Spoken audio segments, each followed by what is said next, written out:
আপনার মেয়ে লাবণীর সাথে একটি ছেলের সম্পর্ক নিয়ে আপনাদের বাড়িতে যে সমস্যা চলছিল, তো সেটা তো আপনারা কেউ বলেননি। কিন্তু এটা তো আমাদের ব্যক্তিগত ব্যাপার, মানে এর সাথে ভাইয়ের নিখোঁজ হওয়ার কি সম্পর্ক? সম্পর্ক আছে কি না সেটা দেখা তো আমাদের কাজ, তাই না? আচ্ছা, আপনি একটা কথা বলুন তো, আপনাদের এই সম্পর্কটা কি আপনার ভাই মেনে নিয়েছিল? না, সেটা আমাদের বাড়ি থেকে কেউই মেনে নেয়নি। কেন? কারণ ও অবাঙালি, আর সেটা দিয়ে আমাদের বাড়িতে সবার আপত্তি আছে। কিন্তু স্যার, আমি বুঝতে পারছি না যে আমার ভাগ্নে নিখোঁজ, তাকে আপনারা না খুঁজে আপনারা ওর সম্পর্ক নিয়ে পড়েছেন কেন?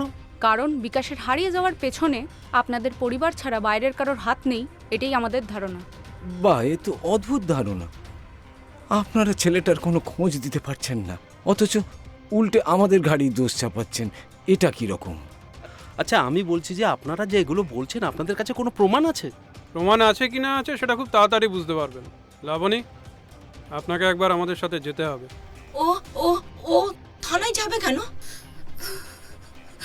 আপনার সাথে কিছু কথা আছে, চলুন। না না, চলুন। ওকে নিয়ে যাবেন না, ওকে ছেড়ে দিন। ওকে কেন নিয়ে যাচ্ছেন? আরে, লাবণী, এ ওকে কি? কোথায় নিয়ে যাচ্ছেন? লাবণী, কেন নিয়ে যাচ্ছেন ওকে? লাবণী,